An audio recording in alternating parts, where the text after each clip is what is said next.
요한복음 11장, 요한복음 11장 1절로 16절입니다. 요한복음 11장 1절. 어떤 병자가 있으니 이는 마리아와 그 자매 마르다의 마을 베다니에 사는 나사로라. 이 마리아는 향유를 주께 붓고 머리털로 주의 발을 닦던 자요, 병든 나사로는 그의 오라버니더라. 이에 그 누이들이 예수께 사람을 보내어 이르되 주여 보시옵소서, 사랑하시는 자가 병들었나이다 하니 예수께서 들으시고 이르시되 이 병은 죽을 병이 아니라 하나님의 영광을 위함이요 하나님의 아들이 이로 말미암아 영광을 받게 하려 함이라 하시더라.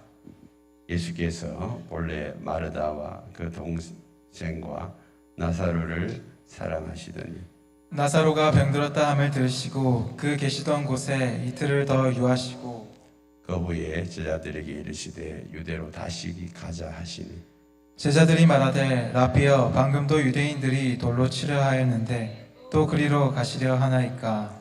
예수께서 대답하시되 낮이 12시간이 아니냐. 사람이 낮에 다니면 이 세상의 빛을 범으로 실족하지 아니하고 밤에 다니면 빛이 그 사람 안에 없는 고로 실족하느니라. 이 말씀을 하신 후에 또 이르시되 우리 친구 나사로가 잠들었도다. 그러나 내가 깨우러 가노라. 제자들이 이르되 주여, 잠들었으면 낫겠나이다 하더라. 예수는 그의 죽음을 가리켜 말씀하신 것이나 그들은 잠들으시는 것을 가리켜 말씀하신 줄 생각하는지라. 이에 예수께서 밝히 이르시되 나사로가 죽었느니라. 내가 거기 있지 아니한 것을 너희를 위하여 기뻐하노니 이는 너희로 믿게 하려 함이라. 그러나 그에게로 가자 하시니 디두모라고도 하는 도마가 다른 제자들에게 말하되 우리도 주와 함께 죽으러 가자 하니라. 아멘. 오늘 이 말씀을 가지고 신앙의 의구심이 생길 때라는 제목으로 함께 말씀을 나누겠습니다. 한번 외쳐볼까요? 기도하면 하나님을 같이 합니다. 기도하면 됩니다. 하나님이 하십니다. 하나님을 믿습니다. 아멘. 여러분들이 신앙생활 하면서 신앙의 의구심이 언제 생깁니까? 우리는 기도하면서 기도 응답을 많이 받습니다. 사실은요, 우리가 기도할 때 기도 응답 되는 것이 많을까요? 안 되는 것이 많을까요? 되는 게 훨씬 많아요. 여러분들이 기도를 한번 체크를 해보십시오. 그러면요, 여러분들이 기도한 거에 많은 부분들이 응답되고 있어요. 그런데 간혹 가다가 여러분 기도를 했는데도 불구하고 응답이 안 될 때가 있어요. 특별히 어려운 문제를 만났을 때, 아주 중한 질병이나 아니면 사업적인 문제, 물질적인 문제, 이런 어떤 문제를 만났을 때 아무리 기도해도 그 기도가 응답이 안 되어지고 오히려 상황은 더 악화되어지고 문제는 더 힘들어지는 그런 경우가 있어요. 아니, 내가 기도했는데 하나님이 기도하면 다 들어주신다고 그랬는데 왜 내 문제는 안 들어주시는 것일까? 의구심을 가질 때가 생겨난다는 것입니다. 지금 우리 가운데서도 참 이런 어려운 문제에 빠져서 진짜 하나님 나를 사랑하시는 거 맞냐? 진짜 하나님 살아계시는 게 맞냐? 그렇게 생각하면서 좌절하고 절망하시는 분도 계시고 또 아예 하나님이 안 계시는 것 같아. 하나님 존재 자체를 부인해버리고 주님을 떠나는 그런 경우도 간혹 있긴 합니다. 여러분, 오늘 우리가 어려운 문제를 만나고 힘든 일을 만났을 때 그때 우리는 내가 이해되지 아니하고 내가 생각하는 것하고는 전혀 딴판이 되어질 때 그때 이제 우리의 마음속에 의구심이 점점 커져가는 것을 보게 됩니다. 오늘 본문이 그렇습니다. 오늘 본문에 보면 세 남매가 나옵니다. 어떤 남매입니까? 1절에 보니까 어떤 병자가 있는데 이는 마리아와 그 자매 마르다의 마을 베다니에 사는 나사로다. 마리아, 마르다, 그 다음에 나사로. 이 사람들이 어디에 살았다고요? 베다니. 베다니는 예루살렘 동쪽에 있는 마을이에요.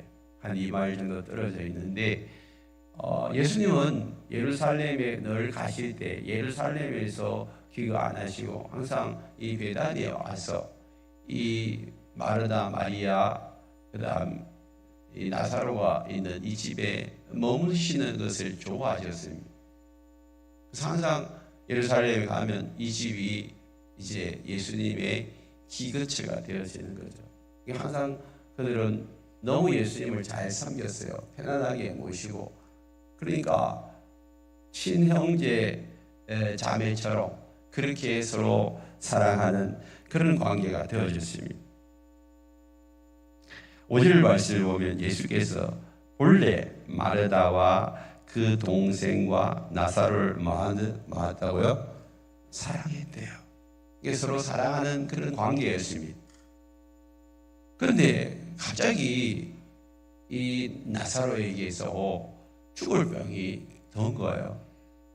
그러니까 이 죽을 병은 금방 이렇게 숨이 막 거칠어지고 넘어가고 이제는 얼마 못 살 정도로 어떤 질병인지 정확하게는 나와 있지 않기 때문에 잘 몰라요. 그렇지만 하여튼 뭔가 이렇게 뭐 협심증이라든지 뭐 가슴이 쪼여온다든지 갑작스런 그런 질병이 찾아와가지고 지금 막 숨을 쉬기도 힘든 그런 상황이 도래한 것이죠. 그래서 이 마리아 마르다가 수소문을 한 거예요. 예수님이 어디 계시는지. 그리고 예수님에게 사람을 보내시. 사람을 보냈어요. 그래가지고 3절에 보니까 그 너희들이 사람을 보내가지고 주님 빨리 우리 집에 오십시오. 오빠 나사로가 지금 다 죽어갑니다. 예수님 오셔서 빨리 좀 치료해 주세요 라고 그렇게 말을 하는데 지금 어떻게 부탁합니까? 3절에 보니까 주여 보시옵소서 사랑하시는 자가 병들나이다. 예수님이 나사로를 사랑하시는 줄 그들이 알고 사랑하시는 자가 나사로 오빠가 지금 병들었으니까 주님 좀 제발 빨리 좀 와주세요. 제발 빨리. 긴급 상황이 발생한 거예요. 요즘 같으면 뭐 하겠어요? 119 부르겠지. 그리고 병원에 실어가면 돼요. 그런데 그때는 119도 없어요. 예수님이 능력자이고 그 당시에 지금 이 요한복음 11장이 기록될 이제 이 당시는 이 요점은 이제 예수님의 이렇게 사역이 마무리되어 한 3년쯤 지나고 난 다음에 좀 있으면 예수님이 십자가에 못 박혀 돌아가실 그때가 다 됐어요. 근데 그동안 한 3년 사역하면서 38년 된 병자도 고치시고 또 혈두의 혈류증도 고치시고 또 안전병이를 일으키시고 날 때부터 눈먼 자도 고치시고 수많은 환자들과 병자들을 고치는 것을 듣고 봤기 때문에 예수님이 오시면 우리 오빠가 사는 것은 어느 문제가 안 된다. 빨리 예수님을 모시고 오는 길밖에 없다. 그 결론을 내고 사람을 보냈어요. 어쨌든지 빨리 오라고, 빨리 오라고. 그렇다면 여러분 같으면 어떻게 했어요? 늘 함께 하던 사람이고 친한 사람이고 그러면 달려가야 돼요? 안 달려가야 돼요? 왜 물뚱물뚱한 쳐다보면 달려갈 거야? 안 달려갈 거야? 달려갈 거라는 거예요. 그게 인지상정이죠. 당연히 그렇게 사랑을 받고 또 늘 대접받고 섬김받은 그런 은혜가 있으니까 예수님이 그 사람들을 치유하시고 살려주는 것은 당연한 거죠. 누가 뭐 그렇다고 해서 그 사람 한 사람도 없고 제자들도 역시 예수님이 달려갈 거라고 예상을 했어. 그런데 예수님이 달려갔어요, 안 달려갔어요? 엉뚱소리 하는 거예요. 4절에 보니까 예수님이 들으시고 이 병은 죽을 병이 아니고 하나님의 영광을 위함이니 하나님의 아들이 이로 말미암아 영광을 받게 하려 함이라.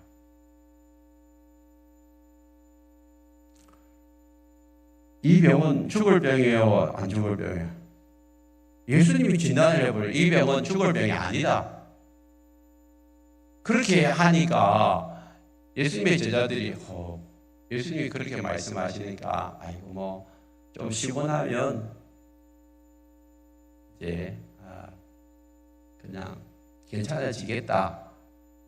제자들은 안심을 한 거예요. 지금 마르다 마리아는 죽을 병이니까 빨리 오세요. 막 재촉하고 사람들을 보내고, 옛날 같으면 오늘 같으면 뭐요? 차를 보내가지고 모시고 올 건데 차도 없으니까 뭐 말을 보내든지 하여튼 뭘 보내가지고 빨리 모시고 오려고 했는데 예수님 안 가려고 하는. 그거 죽을 병 아니라고 제자들에게 이야기해버리니까 제자들은 안심한 거예요. 아이고 죽을 병도 아닌데 뭐 저리 서둘러가지고 갈 필요도 없지. 그렇게 하고 제자들마저도 안심해버리는 거예요. 근데 실제적으로 죽을 병이에요, 죽을 병이 아니에요? 죽었어요, 안 죽었어요? 죽었어. 예수님이 안 감으로 말미암아 죽었다니까. 근데 예수님 왜 안 가셨을까? 예수님 빨리 오라고 사람을 보냈는데 예수님이 안 감으로 해가지고 시간적인 촉박함이 그냥 나사로가 죽고 그냥 그 길로 장사를 해요. 유대인들은 죽으면 그날 바로 장사를 해요. 돌에다가 묻어버려요. 그러니까 얼마나 절망스럽겠어요. 사람을 보내서 빨리 왔더라면 예수님 치유하심으로 오빠가 살 수 있을 텐데, 우리 다음 주에 우리가 살펴볼 본문에 그런 내용이 나와요. 예수님 빨리 왔으면 살 수 있었는데 이제 오빠 다 죽었고 이제 왜 이제 오냐고, 이제 끝났다고 그러면서 투덜거리는 이야기를 하면 얼마나 절망하고 낙심하고 예수님을 향해서 원망했겠어요. 이 사람이 좀 어떻게 했어요? 특별히 2절 보세요. 마리아는 향유를 주게 보고 머리털로 주의 발을 닦던 사람. 예수님이 십자가에 돌아가신다는 이야기 듣고 그 죽음을 준비하는 가장 귀한 향유 옥합을 예수님의 발에 부은 사람. 그만큼 헌신하고 희생했는데, 주를 위해서 내 모든 걸 다 드렸는데 돌아오는 것은 오빠의 죽음. 또 예수님을 초청했는데 예수님을 오라고 하셨는데 예수님이 외면해버렸어요. 그렇게 하면 여러분 보통 어떤 마음이 들까요? 원망하고 불평한 거예요. 내가 그렇게 섬겼는데, 내가 주를 위해서 이렇게 희생했는데 왜 나에게 돌아오는 것은 이것밖에 안 되냐는 거죠.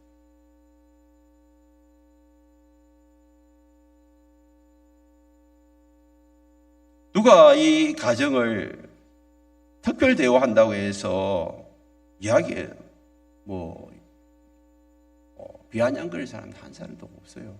당연히 저분들은 예수님을 잘 섬겼기 때문에 예수님이 그 사람들을 특별히 대우해가지고 빨리 가서 고쳐주는, 모든 것 내려놓고 선순위로 가서 그들의 그 소원을, 그들의 기도를 들어주시는 건 당연하다고 생각하죠.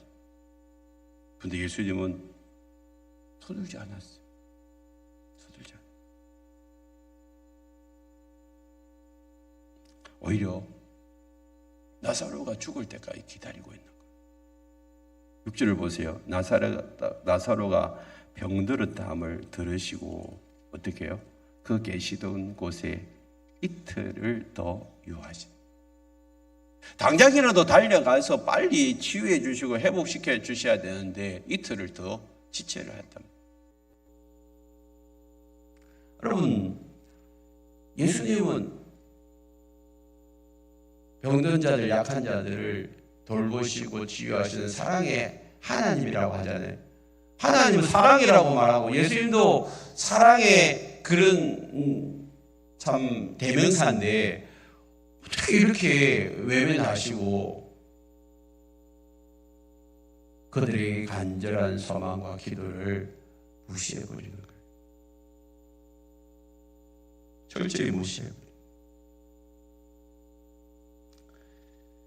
오늘 우리는 어떻습니까? 우리도 정말 주를 위해서 헌신하고 희생하고 정말 주님을 사랑하고 그러는데도 내 기도 안 들어주시는 것 같은, 나를 외면하는 것 같은 그런 일들이 여러분 속에 일어나고 있지 않습니까? 정말 하나님 나를 사랑하시는가? 다른 사람들은 다 기도 응답이 잘 되어지고 문제 해결도 잘 되는데 나는 왜 이 문제가 자꾸만 꼬여져 가지? 왜 내 가정에는 이런 어려움들이 계속해서 쌓여만 가지? 그러면서 진짜 하나님이 살아계실까? 하나님 정말 나를 사랑하실까? 그런 의구심이 자꾸 생겨서 나중에는 절망하고 좌절하고 낙심하고 그리고 하나님마저 떠나는 사람이 있단 말이에요. 여러분들은 어떻습니까? 지금 여러분 어떤 상태입니까? 어려운 문제 앞에서 어떻게 반응하고 있습니까? 지금 절망하고 좌절하고 낙심한 분 없습니까? 오늘 이 말씀 듣고 다시 소망을 가질 수 있기를 축복합니다. 주님이 어떻게 말씀하고 계십니까? 분명히 이렇게 이야기하십니다. 이 병은 죽을 병이 아니고 하나님의 영광을 위함이고 하나님의 아들이 이로 말미암아 영광을 받게 하려 합니다. 하나님의 영광을 위함이다 라는 말은 뭘까요? 하나님의 이름이 드러나는 거예요. 뭐 때문에요? 하나님의 뜻과 계획이 이루어지고 하나님의 뜻과 계획이 이루어지고 여러분, 자, 이 부분은 우리가 이해할 수 없는 부분입니다. 우리는 이렇게 생각합니다. 장례식을 치르기 전에, 죽기 전에 빨리 와서 나사로를 살려가지고 다시 회복시키는 것, 이것이 지금 마리아하고 마르다가 원하는 것이고 이것이 올바른 방향이라고 생각합니다. 근데 예수님은 그렇게 하지 않았어요. 죽기를 내버려뒀더니. 사람의 생각은 죽으면 끝이라. 그러니까 죽기 전에 와야지, 죽기 전에. 근데 예수님은 죽으면 끝이 아니라고 생각한 거예요. 죽고 나서 온 거예요.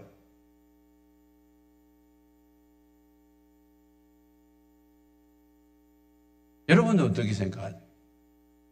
우리의 생각은 모든 것이 죽음 앞에 이제 끝나니 죽음에 초점을 맞추고 죽기 전에 해야지 죽고 나면 안 된다라고 생각해요. 이게 우리의 생각이에요.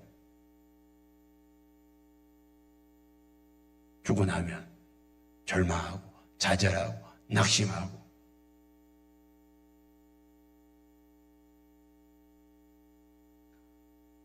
여러분 우리의 생각하고 주님의 생각하고 여러분 달라요. 성경은 이렇게 이야기합니다. 이사야 55장 8절로 9절에 이렇게 말씀합니다. 같이 읽어볼까요? 시작. 이는 내 생각이 너희의 생각과 다르며 내 길은 너희의 길과 다름이니라. 여호와의 말씀이니라. 이는 하늘이 땅보다 높은 같이 내 길은 너희의 길보다 높으며 내 생각은 너희의 생각보다 높으며. 우리의 생각은 딱 죽는 고기에서 데드라인이라. 죽음이 데드라인이라죠. 그것이 끝이라고.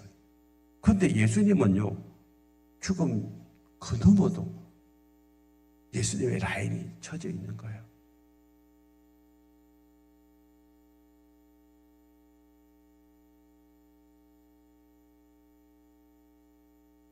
나사로를 통하여서 예수님이 지금 뭘 보여주고 싶은 거예요? 나사로가 죽고 난 다음에도 내가 살려낼 수 있는 능력이 있다. 죽음조차도 극복하신 예수 그리스도의 그 능력이 미리 예수님이 십자가에서 죽으시고 3일 만에 부활하기 이전에 제자들에게 하나님의 능력이 뭔가를 보여주고 싶은 거예요. 몸소 자기가 십자가에서 죽으시고 3일 만에 부활하실 그 사건을 예고하고, 자, 나사로가 그냥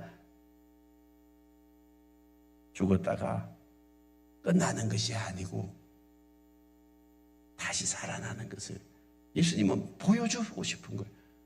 그런데 지금 이 상황 속에서 마리아와 마르다도 그러고 제자들도 그러고 죽음은 끝난다는 이 생각에 다 매여 있는 거예요. 여러분 어떻습니까? 죽음은 끝이에요. 예수 안 믿는 사람들은 끝이라고 생각해요. 그래서 예수 안 믿는 사람은 죽는 걸 영결이라 해요. 영원히 이별하는 것을 영결이라 해요. 우리는 영결이라는 단어를 쓰면 안 돼요. 영결식이라는 단어를 쓰면 안 돼요. 또 기일이라는 단어도 쓰면 안 돼요. 지난주에 제 아버님이 천국 가신 지 1년 되셨어요. 세상 사람들은 기일이라고 하잖아요. 1년에 한 번씩 돌아오는 제삿날이라는 뜻이 기일이란 말이에요. 그럼 우리가 제사 안 하잖아요. 그럼 우리는 뭐라고 해야 되죠? 천국 가신 날, 아버지 소천하신 날, 이렇게 해야지. 기일이라고 말하면. 그리고 기일마다 우리 제사하는 것도 아닌데 뭘 필요 없다니까요. 우리 형제들도 저희 어머니 돌아가시고 1년에 한번 산소 이렇게 돌아본다고 모여지. 그대로는 그냥 생각만 하는 거죠. 그래, 언어를 잘 사용해야 합니다. 그래서 지금 우리가 예수님이 지금 생각하고 있는 이 생각은요, 우리의 생각하고는 달라요. 너무나 크시고. 그래서 3일 만에 예수님 부활하시는 것처럼 아예 나사로는요, 죽음의 무덤에 들어가 가지고 사람들이 다 인정할 때까지 예수님이 기다렸어요. 며칠이요? 4일이 4일.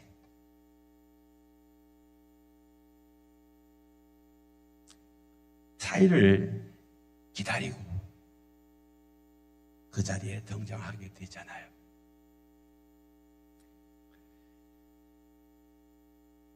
우리가 예수님이 하시는 그 계획과 그 뜻을 조금이라도 안다면 지금 내 앞에 펼쳐져 있는 이해할 수 없는 그런 상황과 환경, 세상 사람들은 불행이라고 생각하는 그런 일들까지도 여러분 재해석이 되어질 수 있다는 사실을 기억해야 합니다. 우리도 여전히 마리아와 마르다처럼 내 현실 앞에 펼쳐져 있는 그 상황 때문에 절망하고 좌절할 수밖에 없어요. 그런데 중요한 것은 우리의 생각의 잣대로 지금 우리 앞에 나한테 이렇게 내가 당한 그 어려움들, 문제들, 고통을 내 생각대로, 내 나름대로 그렇게 판단하고 정의해버리지 마시길 바랍니다. 내 생각의 잣대는 너무 작아요. 그 잣대를 가지고 여러분 지금 아파트 지금 청량할 때에 1층부터 25층까지 여러분 들고 다니는 30cm 작아지고 청량이 됩니까? 근데 그 아파트 청량하라니까 30cm 작아지고 지금 25층까지 재려고 좀 덤벼드는 그게 바로 우리의 생각을 가지고 하나님의 생각을 이해하려고 하는 거예요. 우리는 몰라요. 어떻게 판단해요? 어떻게. 근데 그걸 그렇게 해버려요. 30cm 작아지고 하나님 뭐 해도 무심하시지. 왜 나한테 이런 어려움, 나한테 이런 상황을, 내 가정에 왜 이런 일들이 일어나는지. 이런 하나님이란 나 안 믿을 거야. 하나님 나를 사랑하지 않는 거야. 하나님 진짜 계신 거 맞냐고. 그렇게 판단해 버리잖아요. 우리는 분명히 기억해야 합니다. 아무리 예수님을 잘 믿고 하나님을 잘 섬기고 교회를 잘 섬겨도 병들 수가 있고 아플 수도 있고 죽을 수도 있고 실패할 수도 있고 어려운 일 만날 수도 있고 불행한 일이 찾아올 수도 있다는 사실을 기억해야 합니다. 이런 일을 통하여서 우리가 알 수도 없고 알지도 못하는 하나님의 놀라운 뜻과 계획이 내 앞에 펼쳐짐을 알아야 합니다. 우리 눈에는 항상 불행한 것 같고 일어나야 되지 말아야 할 것 같고 하나님이 내 기도 응답하지 않는 것 같은 그런 일들이 우리 눈앞에 펼쳐진다 할지라도 여러분 분명하게 여러분들이 알아야 될 것은 하나님은 옳으십니다. 하나님은 선하십니다.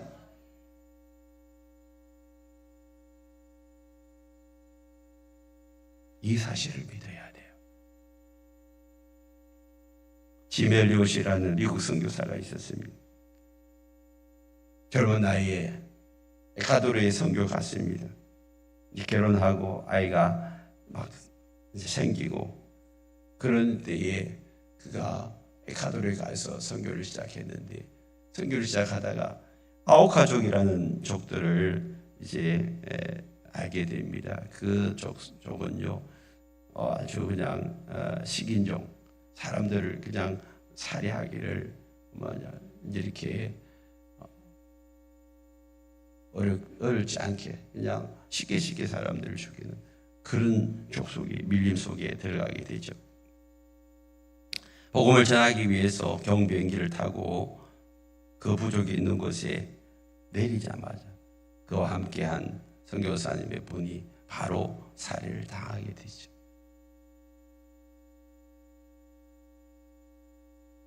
이후에 아내가 너무 힘들어했어요. 처음에는. 그런데 하나님의 사랑이 그에게 임해서 그들을 용서해 주라고. 아우카족들을 사랑하고 용납하고 품는 마음을 가지고 몇 년 뒤에 아들 데리고 그 아내가 아우카족에 찾아갑니다. 다행히 여자는 살해를 안 해요. 그 족속에 들어가서 복음을 전한 지 한 10년 지났어요. 거기에 있는 모든 아우카족들이 그 엘리자베스, 엘리엇 아내를 인하여서 복음을 다 듣게 되고 예수를 믿게 되고 그 남편을 살해한 그 사람은요 그 부족의 첫 번째 목사로 안수를 받게 됩니다.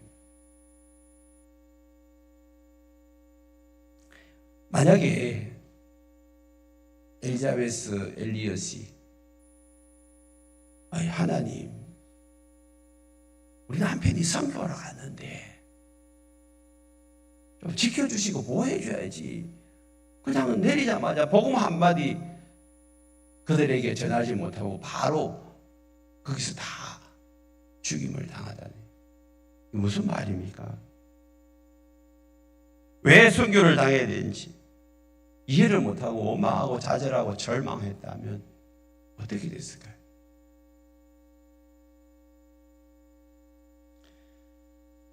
하나님의 크신 뜻을 몰라도 하나님은 선하시고 오르신 분이시기 때문에 그 뜻을 믿고 또 용서하고 용납하고 그 길로 나아가니까 하나님의 계획하심 아래 그가 귀하게 쓰임받고 그를 통하여서 온 부족이 다 예수께로 돌아오는 역사들이 일어나고 그 남편을 죽인 그 사람이 목사가 되는 그 놀라운 일들이 일어나지 않습니까?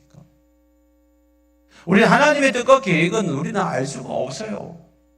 그렇지만 그 상황과 환경 속에서 묵묵히 그냥 하나님의 계획을 우리가 용납하고 받아들이고 순종하고 따라가는 것, 그것이 우리가 해야 할 일인 줄 믿습니다. 제가 이전에 부교육자로 섬기던 교회의 근사님 아직도 잊혀지지 않습니다. 아들이 대학생이었는데 친구 집에 학기말 시험 공부하러 갔는데 하필이면 불이 났어요. 그 가족들은 집의 구조를 잘 알기 때문에 빨리 빛이 내가 다 나왔는데 그 아들은 미처 피하지 못하고 불에 타 죽었어요. 장례식을 마치고 그 다음 주일날 늘 하던 대로 근사님 피아노 반주자였어요. 피아노 반주하셨어요. 그리고 마치고 난 다음에 나와서 장례식에 와주셔서 감사하다고, 그리고 교인들한테 다 떡을 돌리셨어요. 그 다음에 그 의사님이 새벽마다 나와서 우시는 거예요. 처음에 우리는 아들 잃은 슬픔이 너무 슬퍼가지고 우시나 싶었는데 얼마 지나고 나서 위로한다고 그렇게 근사님 울지 마시고 힘을 내세요. 그러니까 하시는 말씀, 제가 아들 잃은 슬픔 때문에 우는 것이 아니고요, 제 아들이 다니는 학교에 가서 아들처럼 보이는 그런 학생들은 내가 가서 다 복음을 전한, 그리고 그들의 이름을 받아온대요. 그러면 새벽마다 그 이름을 놓고 매일마다 내 아들은 천국 가서 좋은데 이 아들 친구들은 아직도 지옥 갈 아이들이니까 천국 가게 해주세요. 그 아들의 영혼을 놓고, 그 아들의 친구들의 영혼을 놓고 날마다 울고 있는 거예요. 매일마다. 방학 때가 되면 또 선교단체에 가서 열심히 또 밥 해주고 뒤치다거리 해주고 그런 삶을 사시더라.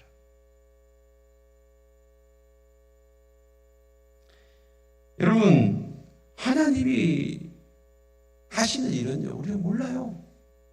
그 앞에 하나님의 선하신 뜻을 우리는 다 알 수는 없지만 하나님은 옳으시다, 선하시다, 늘 그 생각을 가지고 어떤 일을 만나든지 간에 그 앞에서 좌절하거나 절망하거나 낙심하지 마시고 하나님이 이끄시는 대로 순종하며 따라가는 저들 되기를 바랍니다.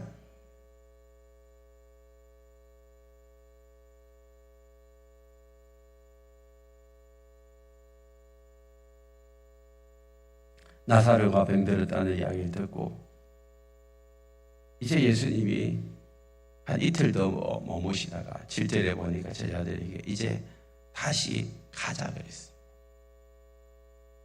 나사로가 있는 곳으로 가자고 했어요.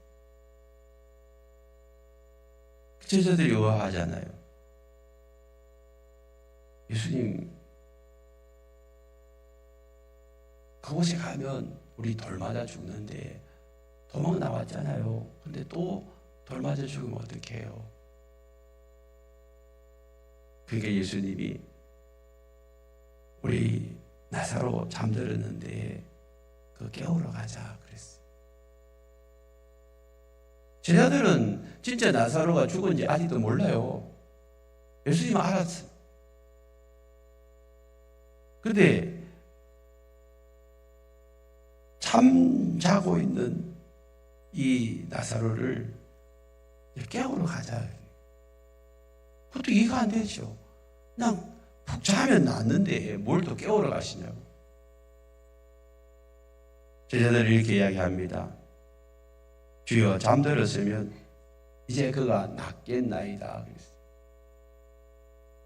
잠을 자고 나서 좀 지나면 낫는데 뭘 그렇게 깨우러 가시냐고 그런 이야기겠죠. 근데 13절에 보니까 예수는 그의 죽음을 가리켜 말씀하신 것이나 그들은 잠들어 쉬는 것을 가리켜 말씀하십니다. 쉬면 좀 나을 텐데 뭐 굳이 우리가 가야 됩니까? 그런 뉘앙스겠죠. 그때 14절에 보니까 예수님이 밝힌 말 이르시되 나사로는 뭐요? 그럼 제자들은 나사로가 죽었다는 사실을 알았어요, 몰랐어요? 모르고 엉뚱소리 하고 있으니까 그냥 죽었다. 그리고 난 다음에 예수님이 15절에 또 이렇게 말씀하죠. 내가 거기 있지 아니한 것을 너희를 위하여 기뻐하노니. 예수님이 거기 안 간 것을 다행이라고 생각하고 있어요. 그리고 오히려 기뻐하고 있어요. 이해가 됩니까? 여러분, 지금 마리아 마르다는 오빠가 죽어가지고 슬퍼하고 절망하고 좌절하고 낙심하고 그러기를 지금 며칠째 하고 있는데 예수님은 기쁘대. 예수님은 지금 소위 말하면 공감 능력이 제로라. 여기서 같이 슬퍼하고 울어야 되는데 예수님 기뻐하고 말이 안 맞잖아요.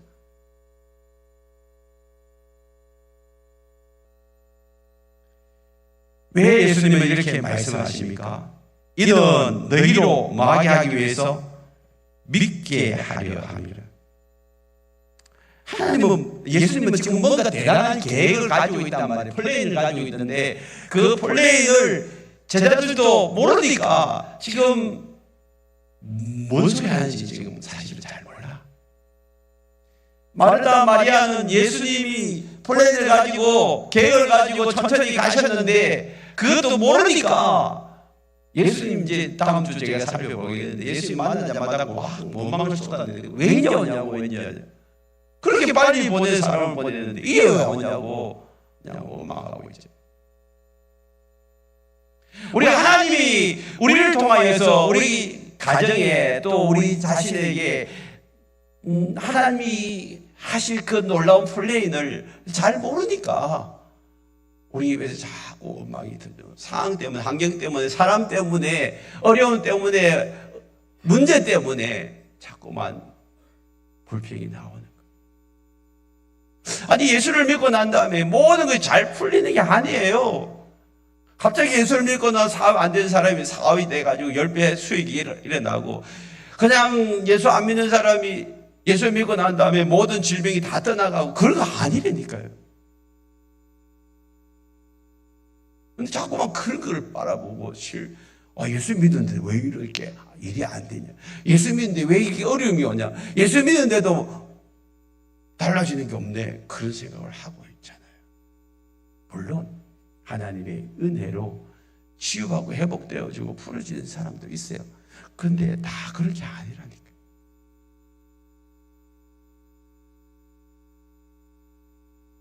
분명히 예수님은 정의합니다. 내가 나사로가 잠들었다. 깨우러 가자. 그런데도 못 알아들으니까 예수님은 나사로가 죽었다 그랬어요. 죽었다 그랬어요. 여러분 예수님이 생각하는 죽음과 우리의 죽음은 다른 거예요. 예수님은 죽은 거하고 잠자는 거하고 같이 생각하는데 우리는 죽은 거하고 잠자는 건 완전히 다른 거예요. 여러분 주 안에서 죽는 자는요 잠자는 것입니다. 주님 다시 오실 때 다 깨어나는 거예요. 그래서 이번 주에 저희가 아버님 무천 속발산에 가서 봐도 그 옆에 어머니 묻혀 있고 아버님 묻혀 봐도 그렇게 슬프지 않더라니까요. 왜? 주님 다시 오실 때 이것이 부활동산이 될 것이고 곧 만날 것이고 안 그러면 내가 그 자리 그 뒤에라도 묻히면 되는 거예요. 따라합니다. 죽는 것은 자는 것이다. 주 안에서 죽는 것은 죽는 게 아니고 자는 거라니까요. 다시 예수님 안에서 일어나게 되는 줄 믿습니다. 그러면 자, 이 사실을 여러분들이 꼭 기억하시면 이제 죽는 게 그렇게 두렵지 않아요. 사람들은 시련이 찾아오고 어려움이 찾아오고 문제가 찾아오고 큰 질병이 찾아오면 염려하는 게 뭐예요? 아, 이러다 죽는 거 아닌가? 죽는 게 아닌가? 그래서 죽음 앞에서 벌벌 떠는 거예요. 여러분, 사실은 모든 것이 결국은 뭐예요? 죽음이잖아요, 죽음. 그런데 죽는 게 자는 거라고 예수님이 말씀하시고 있는데 우리는 죽는 것이 끝났다라고 생각. 그러니까 죽음 앞에 발발발 떠는 거야.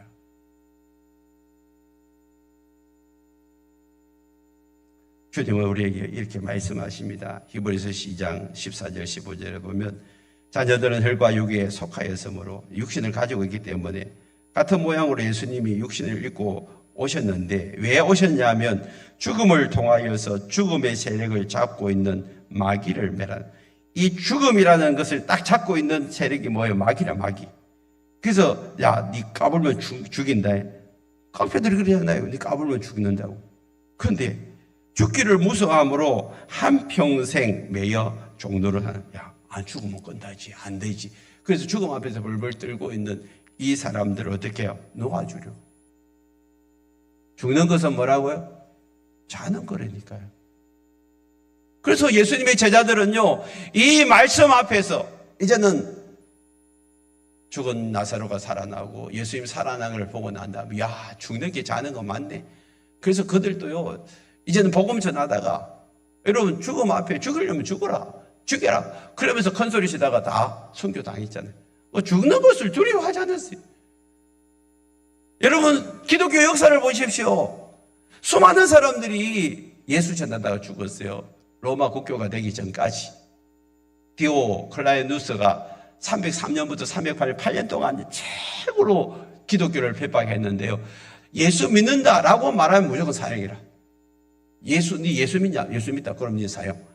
뭐 재판도 없어요. 예수 믿는다는 말 한마디 때문에. 물론 목사님들 다 끌려가지고 처형당하고 교회는 다 해파되어지고, 그럼에도 불구하고 여러분 교회가 승리하고 나중에 313년 콘스탄틴 황제가 교회를 국교화하고 난 다음에 그 전까지는 50%가 예수를 믿고 국교화되고 난 다음에 80%가 예수를 믿고.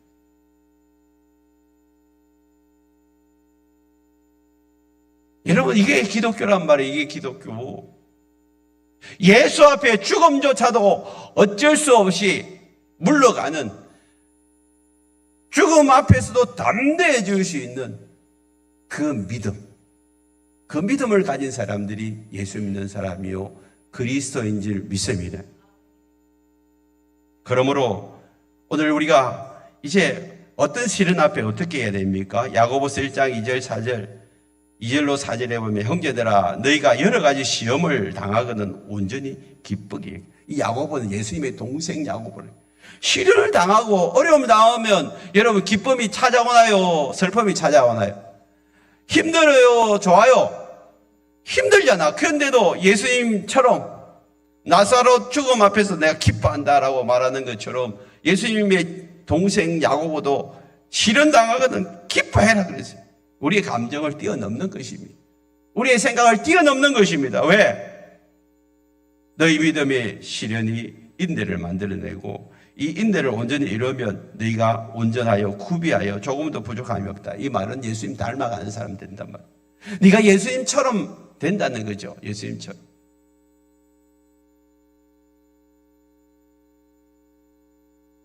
우리가 다 알지 못해도 그분의 선하심을 믿고 내 앞에 찾아오는 불행한 일도 어려움도 이제는 주님의 큰 계획 아래에 있다는 사실을 믿고 그 자리에서 인내할 수 있기를 바랍니다. 그런 자들은 죽음을 뛰어넘을 수 있어요. 우리는 너무나도 죽음 앞에 무기력하고 무능력한데 이런 믿음을 가지고 있는 자들은 이제 죽음을 뛰어넘고 주님이 이 땅 가운데서 우리를 보내신 그 목적대로 쓰임받게 되는 줄 믿습니다. 15절에서 이는 너희로 믿게 하려 함이라고 말씀합니다. 하나님의 계획과 뜻을 믿고 먼저 바라보고 주님 앞에 나아가십시오.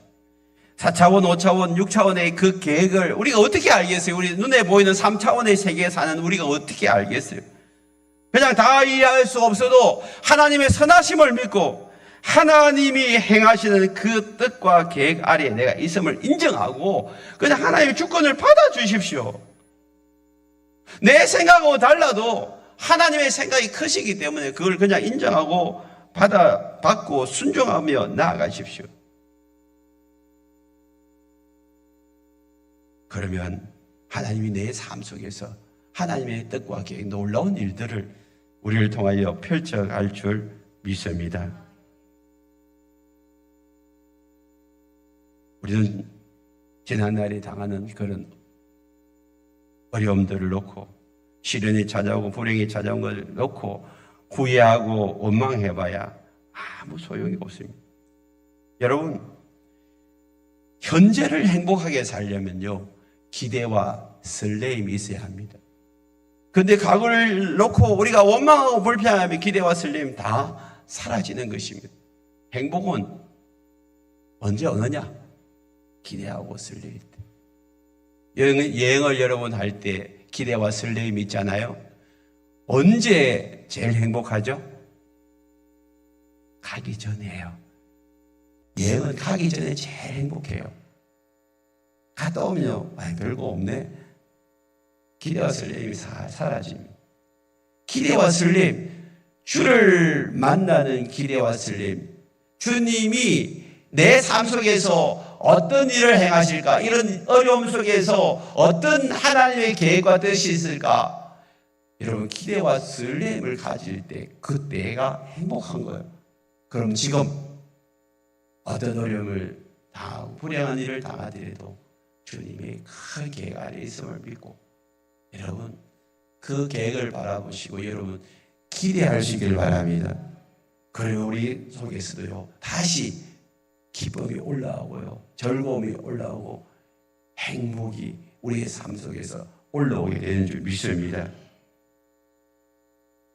당장은 힘들고 괴롭고 고통스러운 일이 있다 할지라도 얼마 지나고 나면 그것이 깨달아질 날이 온단 말이에요. 이것이 은혜입니다. 우리는 시간과 돈을 빼앗기는 것을 아까워합니다. 그래서 시간 낭비 안 하려고 돈 낭비 안 하려고 합니다. 그런데 중요한 것은 여러분 마음이에요. 마음을 빼앗기는 것을 여러분 아무렇지도 않게 생각합니다. 성경은 이렇게 말합니다. 무릇 지킬 만한 것 중에 잠언서 4장에 보면 네 마음을 지키라 그랬어요.